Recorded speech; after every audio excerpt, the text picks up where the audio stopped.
The views and opinions expressed on any program are those of the producers and/or the persons appearing on the program and do not necessarily reflect the views and opinions of FRC Media, Bristol Community College, or the City of Fall River.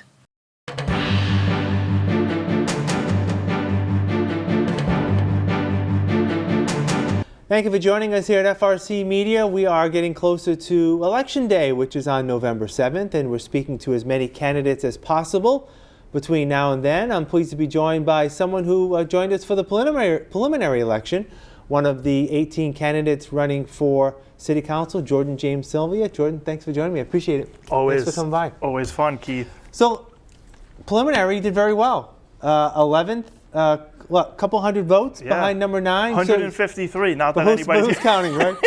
But let me just ask you, you're close. You're right there. So I mean, you going to do anything different between now and the end of? Because some people have a mindset where, wow, maybe I should do some things different as we get closer. If I'm going to do anything, I don't think anything different. I'm going to try to I'll try to put more videos out. More. I know that came up last night in the debate. This whole campaign thing has changed, right? And people used to dog me all the time. Jordan, you're only on social media. How do you expect to win without being like boots on the ground? That came up in yesterday's debate. And I always say Joe Biden became president on, when everyone was supposed to stay in the house in quarantine. So it's clearly that's the new name of the game. Maybe that helps me. The method, there's a lot of talk about signs and craziness. None of that really matters to me. What I'm going to do is continue to overtly take positions on all the thorny issues that politicians run away from or lie about, right? So that's what I saw last night in that debate. Again, I've been saying this the whole time. The politicians tell you crime is going down, the schools are great, all the departments are great, all the city department heads tell the truth all the time. None of that stuff is true. Which is why when I'm at home as a taxpayer or just a regular peasant in Fall River and I see this stuff take place, that's what literally got me to go to the first meeting in 2014. The day I met Josh Silva was Mike Mioza, a guy who I voted for and respected, was saying things that were not true at city council meetings about these silly trash bag things. And that's how I got so pissed off that I said, that's not true. I went there. I spoke, and 10 years later, I'm still running for office. Yeah. That's why I don't agree with what's being said by our politicians. We talked a little bit about this before we started, was the turnout and self-confidence in city residents. They don't seem to be as engaged in elections. Yeah. I mean, how do we all the candidates and the incumbents? I was talking to my friend Jeremy, who owns a bakery on Columbia Street yesterday. All the incumbents and challengers have failed to get people interested. So again, we were talking, I've always said FRC does a lot to give people like me a platform. But again, even last night, you get 90 minutes between 9 people, 10 minutes to solve all the problems. That's until Fall River, the local media, everyone takes these things serious and demands. You can't solve all of public safety and education and the economy in 10 minutes. That will never happen. So, everyone has to do better. The candidates certainly need to do better, myself included. 90% people don't vote. That's unexcusable. And nothing's going to, more importantly, nothing's going to change for Fall River until these things change. You know what I mean? Let's just talk normal common sense. If you have the same people, now forget about 90% of people don't show up. The people who do show up voted up and down, Keith, 9 people, right, from Linda Pereira to Alex Silva, all people who are either incumbents, have served already, or some sort of government capacity. So rationally speaking, reasonably speaking, nothing's going to change with the same people in charge. Clearly, I'm a different voice, right, to all of this stuff. And that's what I'm running on, is when they tell you everything's great, they have to say that. Paul Coogan, all the city councilors, all the department heads say everything's great for years. It's clearly not. They're lies. Let me say one more thing. Sure. What that comes down to is one other thing I run on very strongly, right, and proud of, is integrity, right? So all these candidates can have plans, right? I'm going to do this, I'm going to do that. I sat yesterday with someone saying I'm not raising taxes. It's the most useless thing in the world is words from a politician a couple weeks before an election, right? So it's one thing to say, I'm not going to raise taxes. I know what that means. These people are running, even some of the challengers are running saying, I'm not going to raise taxes and I'm going to support public. That's not a real conversation. So the integrity is huge, right? So I've taken a ton of positions, the hard positions on everything for 10 years. No one's ever accused me of lying about everything. They may not like my positions because I'm a libertarian, but integrity is huge. I want to take it real quick. Yesterday, I saw a headline, 500 people killed in a hospital in Palestine, right? It was Israelis bombed them, right? I said, wow, that's pretty inconvenient. Joe Biden's going there. Now today it's, wait a sec, it was a Muslim terror group. So what happens is it's very important when you can't trust the government and the news, and that's where we are. You could see videos of Tony Fauci on both sides of every position during COVID. Hold on one sec. And I know people who have, so they shut down the country, right? Why our kids are doing poor in school. They've shut down the country over complete lies. And I have a friend of mine who has a business in the city. When his business was shut down, he tells me he's contemplating suicide because of how bad his situation was. Know what he does today? He still votes for Democrats. How do you change that? Right. I don't know. Yeah. So, I want to focus a little bit about, prior to our interview, you recorded another statement, a 3-minute statement to voters.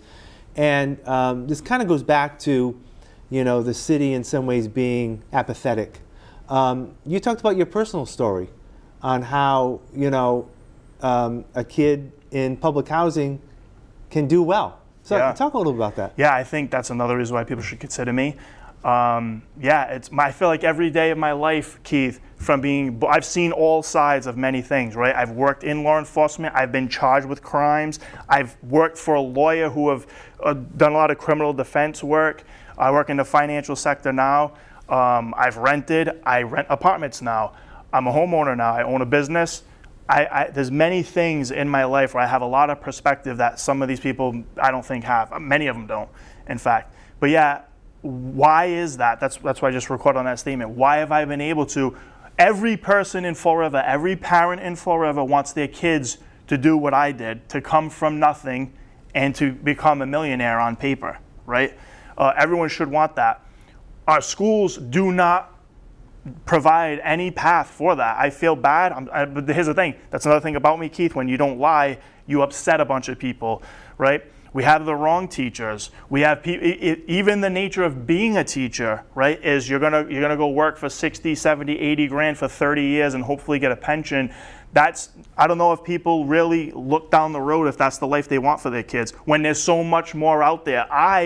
So I surround myself with people, Kyle Malian out in Carlsbad, California, Chris Rude, guys I follow on social media, I've met in person, I've paid money to go learn from. It's like, that saying, you can't hang around a barber shop long enough without getting a haircut. You can't hang around with some of these teachers, real life teachers, without buying a business. Yeah.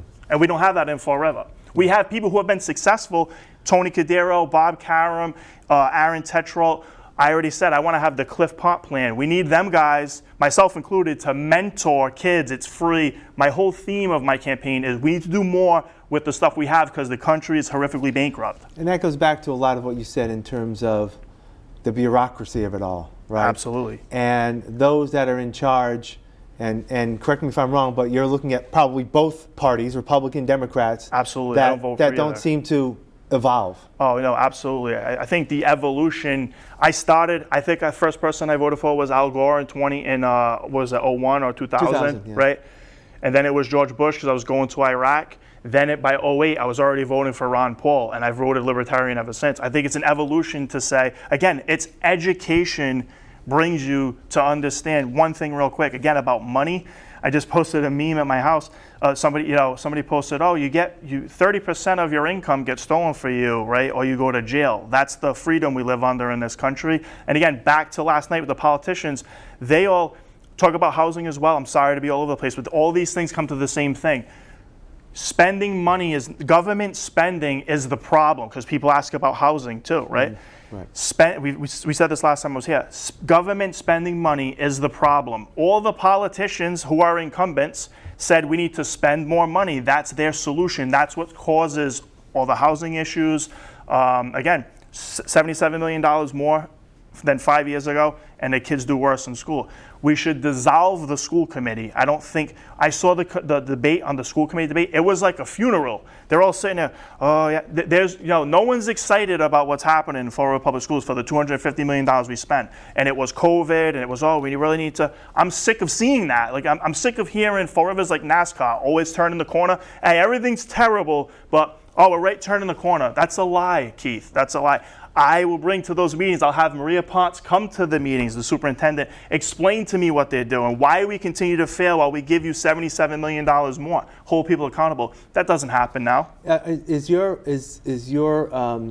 opinion that, getting back to the bureaucracy, and this will be my last question. Sure. In terms of the bureaucracy, the fact that like individual cities and towns are sort of hamstrung because of the bureaucracy. It's not like you can have a rogue city that all of a sudden will say, well, we're not going to do that because it impacts, there's so many things. With me involved, we certainly have the capacity to be the rogue city, right? That's one thing that these politicians say. We can't do that. That's the mayor's job. That's a state thing. I've been saying this for 10 years. The city council and the mayor, 5 people on the city council and the mayor will completely change how Fall River operates if they want to. They don't want to, they don't know how to. They want to keep the same money going to the same interest groups citywide, whether you work for the city or nonprofits, whatever. There's one whole big scam, right? So the bureaucracies, there's, like I said, I want to go to those meetings and I want to point out all the problems. I've been accused for 10 years of being the most critical guy in Fall River, Mr. Negativity. I wear that as a badge of courage now, right? I'm very proud of that because that's how you solve problems. The politicians will lie and tell you everything's great. That's what the incumbents will say. And why? They get the most votes. Jay Zeal was that way, beat me in elections, right? He's in federal prison. He was a very likable guy. Problem is he's a liar. So integrity is the most important thing. That's what you have with me, and I'm running on that.